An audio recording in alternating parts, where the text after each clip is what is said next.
Chris Godinez, licensed professional counselor, also the host of We Need to Talk on every Sunday at noon, and then I post it up to Facebook. This video I do on every Wednesday, answering questions that I may not have gotten to. This video is for educational and informational purposes only. The views and opinions stated herein are mine and mine alone. They do not represent the ACA, the APA, or any other damn therapist for that matter. Boom, shakalaka done. I would like to thank my sponsor, BetterHelp, BetterHelp, BetterHelp.com/Chris Godinez. They're an online therapy company. They are international, so if you are anywhere in the world and you're having a hard time getting into a therapist, go to BetterHelp.com/Chris Godinez, fill out a few questions, and they will set you up with somebody here in the States. Also, if you're here in the US of A and you don't like the therapist you have, go to BetterHelp.com/Chris Godinez, fill out some questions. They'll place you with a licensed professional therapist, master's level or PhD level. And if you don't like them, you just go back on and say, hey, not feeling the love, don't like them, set me up with somebody else, and they will. So there it is. I've been getting a lot of good feedback. It is very affordable, and people seem to be doing really well with it. So thank you, BetterHelp.com/Chris Godinez. Okay, let's dive into the questions. Do cluster Bs care about their children? Let us be clear here. Narcissists don't care about anybody. Borderlines, I think, do when they are in the lower end of the spectrum. Once they start sliding into the malignant end of the spectrum, once they start doing the witch and the queen or the queen and the witch, it's all about game playing. It's all about control, manipulation, etc., etc., etc. So narcissists, do they care about their children? Narcissists don't care, period. They don't feel the way we do. So they care about their children in that, how does the kid make them look? How is this kid reflecting on me? How is this kid making me look good? That is the only time narcissists care about their kids, is if the kids are making them look good. And then, of course, they take credit for everything that the kid is actually doing. So do they care about their children? Narcissists? No, I don't think so. It's a very, what have you done for me lately kind of thing. With borderlines, I think they do. I think that they do until they reach that witch and the queen or the queen and the witch. And then it's all game playing and manipulation and ego and everything else. Because like I said, as you move towards the malignant end of any of the personality disorders, all of them start overlapping. So yeah, so I hope that answered the question. Can neglect cause a person to stay in an abusive relationship? Well, any kind of abuse will, and neglect is a form of abuse. So think of it this way. What abusers do is they do the intermittent positive rewards. I love you, I hate you, I love you, I hate you, I love you, I hate you, I love you, I hate you. Neglect is part of that cycle. That's the I hate you part of the cycle. That's the stonewalling. That's the cold shoulder. And so a person will live for the moments when the abuser is talking to them, kind to them, giving them attention, et cetera, et cetera, et cetera. So, yeah, neglect is part of that, I think, that cycle, that part of that intermittent positive rewards. So it is a form of abuse. So if somebody's neglecting you, they are abusing you. Let's be clear. They are abusing you. So really, get with a good trauma therapist. Work on self-esteem. People who love themselves do not tolerate game playing like that. They don't. So self-esteem, the self-esteem workbook, Lynn Schiraldi, The Disease to Please, Harriet Breaker for Boundaries, CPTSD from Surviving to Thriving by Pete Walker. Those are all really wonderful books. They're also on Audible, I believe. Some of the people that read them, especially the Pete Walker book, I'm just like, oh God, really hard to listen to. But if you prefer to listen to it, get it on Audible and do that. So yeah, absolutely. I hope that answered the question. How do you find a therapist that understands abuse survival? You interview the living crap out of them. What is their experience? Have they written any books on it? Where have they trained? Who have they trained with? If they've been training with people like Bessel van der Kolk, you're good to go. If they have written books on it, if they have an intimate knowledge of it themselves, they're good to go, usually. So you want to interview them. And I've done several videos in the past on what questions to ask. So the questions to ask are, what is your knowledge on domestic violence? What is your knowledge of surviving abuse? How do you know so much? And I'm perfectly honest with people. It's like, I'm an abuse survivor myself. And I've written several books on it. So, so you want to ask those kind of questions. What's your modality? What do you use? If they're like one of these humanists, oh, don't get me started. The ones that are like, I don't want to label anybody. That does not help the targets of abuse. Let's just be clear. So if you're going into therapy, if you're going to become a therapist, drop the humanist crap. Because what the survivor of abuse needs to know is what happened to them was real. And if you're sitting there trying to make excuses for the abuser, kindly remove yourself from my profession. Seriously. So you want to make sure that they're not a humanist therapist, that they are going to be like, yeah, let's just call it what it is. This was abuse. Thank you. Just like neglect is abuse. It's a form of abuse. So you want somebody who's straight shooting, no BS, straightforward. Let's work on the issue. Let's work on what's going to get you strong. Let's work on building up your self-esteem, dealing with the trauma, putting the trauma back to the abuser, back to where it belongs, writing and burning letters, that kind of thing. So yeah, you want to ask them who do they train with? What do they think about Bessel van der Kolk? What do they, or about any of those people that have written books on surviving trauma? Pete Walker, wonderful. Love him. Love Bessel van der Kolk. Love them. They're right on, So, yeah. So that's what you want to do. You want to interview them as much as they interview you, and they should interview you. So when usually what people do is they'll send me an email and say, hey, I want to make an appointment. Okay, well, I need to talk to you first because I need to make sure that we're a good fit. Because I'm not a good fit for everybody. I'm not, And so if they're looking for, just somebody to be a blank screen and listen to them to complain every week, that's not who I am. I'm going to be like pushing for you to get better. So, if that's what you want, I'm not the therapist for you. If you want actually to work on yourself, I am the therapist for you. You know what I'm saying? So you want to make sure you interview them to make sure that they're a good fit for you. And I tell people point blank, it's like, look, I swear like a sailor. I have a sense of humor. I'm not afraid to use it. I do assign homework assignments. I do assign book readings. I do assign mirror work. I do, letting them kind of know what it's all about. And 9 times out of 10, they're good with it. Sometimes they're not. And if they're not, okay, well, let me refer you out too. And then I'll give them 3 referrals. So yeah, you want to talk to them. You want to interview them. You want to make sure that they are the right therapist for you, basically, and that they have the training to help you. So there that is. And I've done videos on that. So if you want to go back through and look up any video that I've ever done, just read the title. It usually tells you what the video is about. So go through and find, how to interview a therapist or what to look for in a therapist or, whatever. So I've done a couple of those. So, do abusers ever stop or change? No.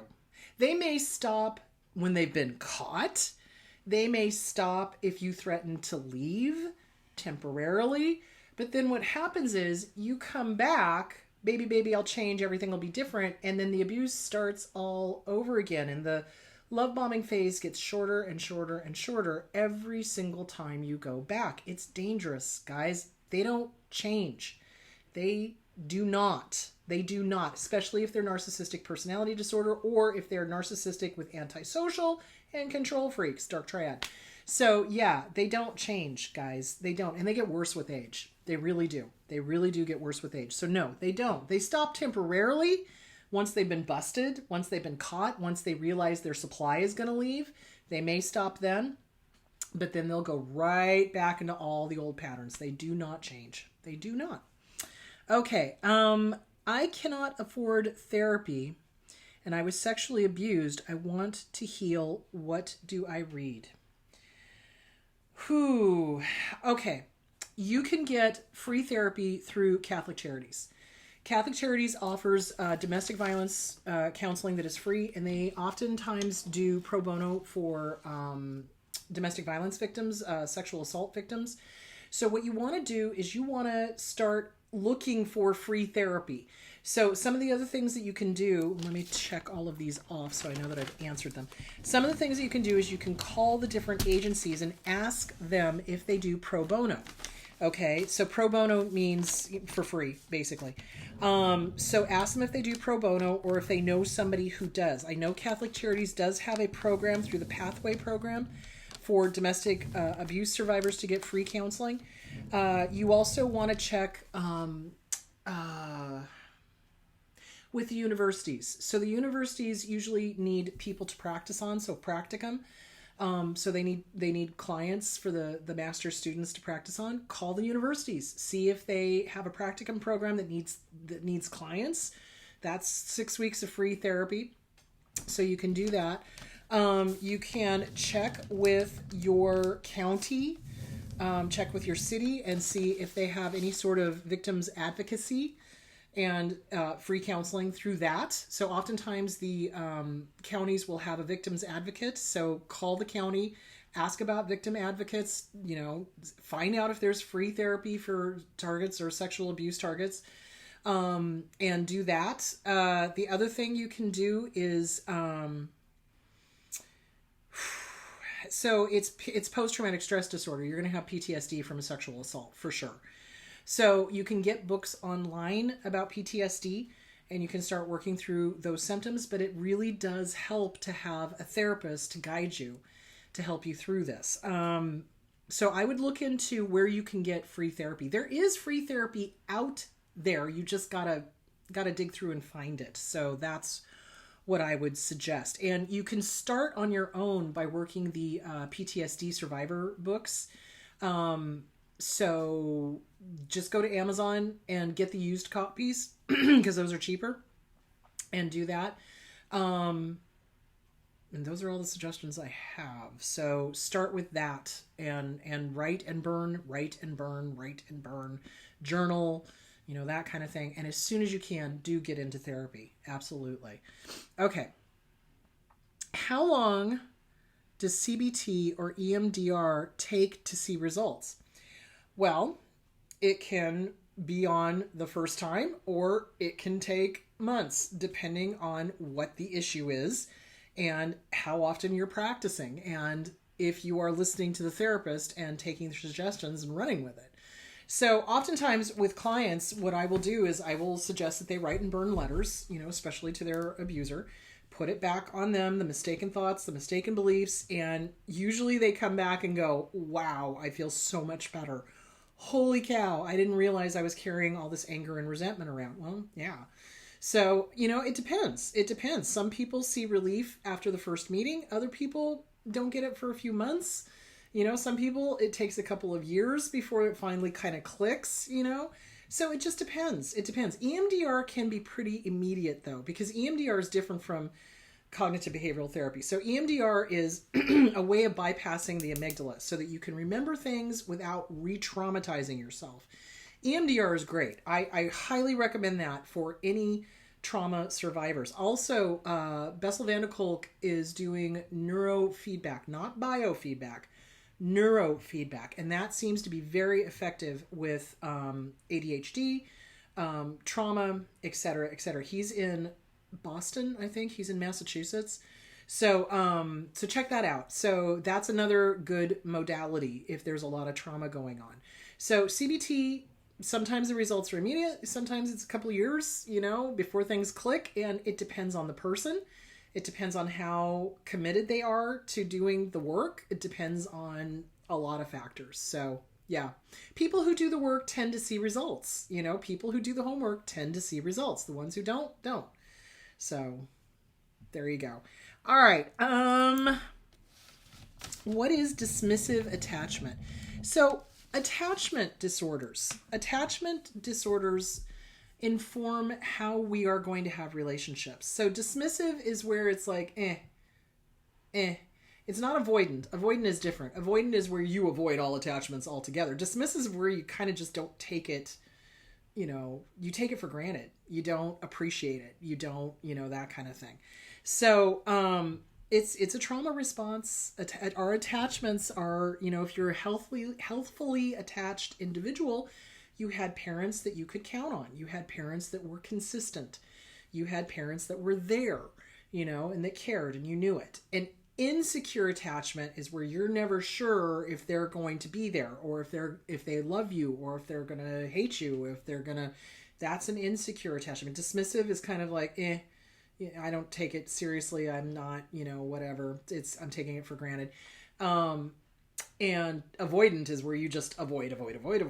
You know, you don't want to be attached to anybody because it's too scary. So, yeah, I hope that answered the question. And if you have more questions on attachment style, Google it and look up Psychology Today, attachment styles, and it will go through the different attachment styles. Okay. I have chronic fatigue and autoimmune issues. Is this normal after leaving abuse? Yes. So think about it. If we are in an abusive relationship, whether that is a familial abusive relationship, like mom, dad, grandparents, caregivers, whatever, brothers, sisters, or a romantic relationship or a boss relationship, you are living in fear the whole time. You're constantly walking on eggshells, and you're constantly in a state of hypervigilance, and you're constantly looking for what's the danger, where's the danger, where's the danger.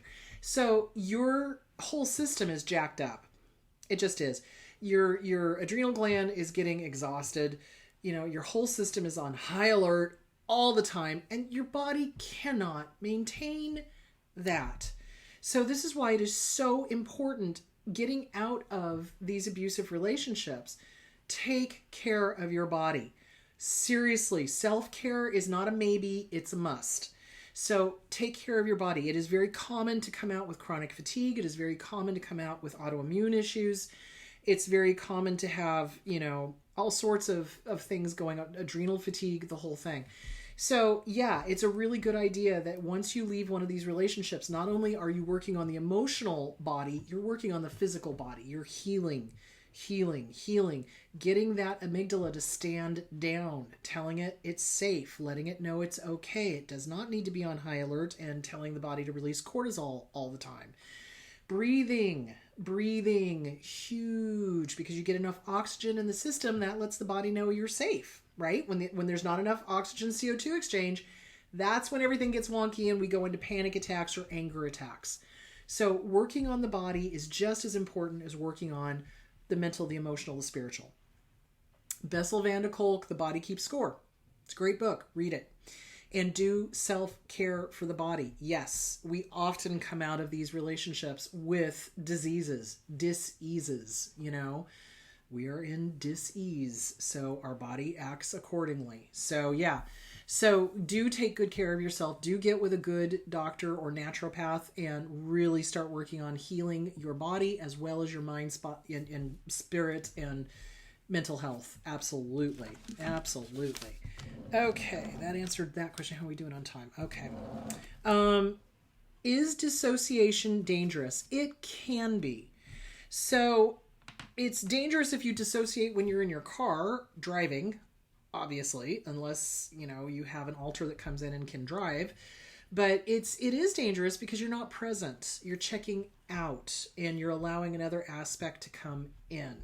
So it can be. It's not always, but it can be. So this is another reason why you want to, you know, work on it, and just be aware of what the triggers are, when do you switch, what's going on, get with a good therapist, get with a good trauma therapist, you know, that kind of thing. And make sure you're safe. Make sure you're safe. It's all about safety. So we tend to dissociate when we're not safe. We tend to dissociate when we are overwhelmed or, you know, faced with a trigger that reminds us of our abuse or whatever. So it's really about recognizing the triggers and staying safe or getting to a safe place as soon as you can. So yeah, and get with a good trauma therapist. Absolutely. It can be dangerous. It is not usually, but it can be. It depends on the severity of the dissociation. It depends on the severity of, you know, are you able to continue going through the motions and get to a safe place, or are you literally just completely checked out and don't even know where you are? You know, a whole bunch of different factors. So usually it's okay. Usually it's not dangerous, but it can be, you know. So get with a good therapist and start working on safety. Okay. I have borderline personality disorder and I lose my empathy when I feel threatened. Yes, that is unfortunately part of the psychotic thinking. So borderline personality disorder is called borderline for a couple of reasons. One, it borders on psychotic thinking. Two, it has traits of all the major personality disorders. So it borders on all of them. And when someone with borderline personality disorder starts going down the drain, starts circling that psychotic thinking, right? The empathy does go flying out the window because they feel very threatened and they need to be right. And they will say and do the most nasty, vicious things in a maladaptive effort to stay safe. And what it does, though, is it ends up damaging the people that they actually love and that they want to love them. So it's this self-fulfilling prophecy of, I'm not lovable, I'm going to shove you away before you can shove me away. And then the person gets shoved away, and then the borderline is left feeling abandoned. And it's like, it's this vicious cycle. So really important to get with a damn good DBT therapist, dialectic behavioral therapy. Work on this. You do not have to spew whatever comes to your mind. You don't. But oftentimes borderlines don't have that censor or that stop, So it's really important that when you're working on yourself, so that when you get to that point where you recognize you're circling the drain and you're going to do this behavior that's going to really push everybody away, that you're able to stop yourself. So that's where dialectic behavioral therapy comes into play. It is the only known modality that does work with borderline personality disorder. I strongly recommend it. I also strongly recommend EFT, emotional freedom tapping, that kind of thing. And Bessel van der Kolk, the neurofeedback, because it's behavior. You want to stop the behavior. You want to stop the thoughts that drive the behavior, that cause the lack of empathy, that cause the pushing people away, because that's not really what you want. So yeah, so there is that. Okay, how are we doing on time? We're doing good. All right, those are those questions. I can get rid of those. Okay, let's go over here. Oh, my aging parent wants me to reconnect. Says he misses me, but he was very abusive and toxic. What do I do? Well, I can't tell you what to do, but here's what I tell people. If you were not related to this person, would you have anything to do with them? If the answer is no, act accordingly and work on the guilt, because you're going to have this whole guilt thing. So here's the thing. When narcissists age, they have pushed away everybody. They've managed to piss off everybody and their dog, quite literally. So when they are feeling insecure, they will then reach back out to children, family members, etc. Oh, I want to reconnect. Oh, it's, before I die, we should get together. Oh, please. So, here's the thing. 9 times out of 10, what I find, actually 10 times out of 10, what I find is that there is no true real remorse there. They are not interested in making amends or owning up to what they did or anything. They're looking for one last hurrah to be able to push buttons, blame, shame, guilt trip, etc., etc., etc. If you feel you have to reconnect with them, do so at your own risk. Do so with the shields up and the phasers on stun, because they're probably going to be nice for a little bit of time. And then as soon as they know they gotcha, it's going to go right back to the verbal abuse, in some cases, physical abuse. And they're looking for something. What's their agenda? What are they looking for? 9 times out of 10, if somebody is elderly and they have been abusive their entire life and you've gone no contact and they suddenly want to reconnect, it's probably because they want you to take care of them. They don't want to go into a home, because then they will lose power and control. So be very careful if you choose to reconnect with this person. Recognize the leopard does not change its spots. It does not, and what's their agenda? What are they looking for? What's really going on? Because I can guarantee you it's not an altruistic, gee, I screwed up, I'm having an epiphany, I'm having an awakening, and I need to apologize to the people that I've harmed. I can guarantee you that is not going on. So you can try if you want, but given that this person you say was very abusive and toxic, be very careful. If you choose to, be very careful, and don't be surprised if they waive the inheritance over your head. Either you come and see me or you're out of the will. Okay. So be aware. There's always an agenda. There's always an ulterior motive. There's always something else going on. So just be aware that it's either that they want to control and manipulate, or that they don't want to go into a home and they want you to take care of them. And no, nope, sorry. So if you do want to reach out, do it at your own risk. Do it with eyes wide open and shields up and phasers on stun, knowing that there is some agenda. So just be careful. Just be careful. I wouldn't, if it was me. If they were toxic and abusive, I'd be like, no, thank you. Nope, thank you. And leave it at that. So, but that's just me. So, because like I said, I know they don't change. They do not change. They don't. And there's always a motive. There's always a reason. There's always something going on. So trust your gut. Trust your gut. If your gut is going, hell no, then don't do it. If your gut is like, well, we need to see, because sometimes that happens. Sometimes the little kid, make sure that you're making it from an adult opinion as opposed to the little kid driving the show. The inner child will go, but they're going to apologize, but they're going to. Well, no, wait a minute. Are they really? Let's look at this clearly. If this person has been very abusive and toxic your entire life, what makes you think they're going to change now? And how old are you feeling when you're wanting to reconnect with them when they make that offer? So Inner Child Workbook, Catherine Taylor, or any of the Inner Child workbooks, make sure you're doing it from an adult standpoint, not from the inner child standpoint. So if you do reconnect with them, or try to, and if you do choose to do that, do have your shields up. Just be prepared. There's something, they want something. They either want something, or they want to manipulate and control. They want to guilt trip. They want to use the inheritance over your head, something. So just be careful. Just be careful. And trust your gut. Trust your gut. How are we doing on time? Okay. Do narcissists feel superior to God? Oh, honey, they think they are God. They do. They very often, it's so funny, because if they are communal narcissists, they claim to speak for God. That's pretty arrogant, if you want my personal opinion. So the communal narcissists use the God figure as the bully pulpit. Hit people over the head, give me your money. I'm the one that's in control. God is telling me this. God wants me to do that. Crazy. Or they are, the overt narcissists, and they don't ever acknowledge a higher power.